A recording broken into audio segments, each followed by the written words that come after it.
siya nga guard your thoughts, no? Bantayi ang imong huna-huna, no?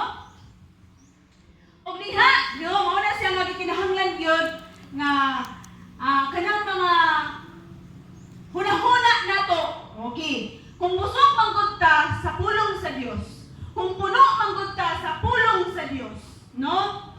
Kanang mga dili na to maayo nga mga huna-huna, no? Mabangko na siya, mag-usap na siya. So dili nimo mahimo tungod kay busog man ka sa pulong sa Dios. So dili nimo siya mabuhat.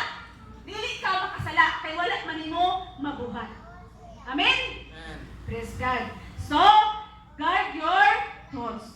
So gikinahanglan nga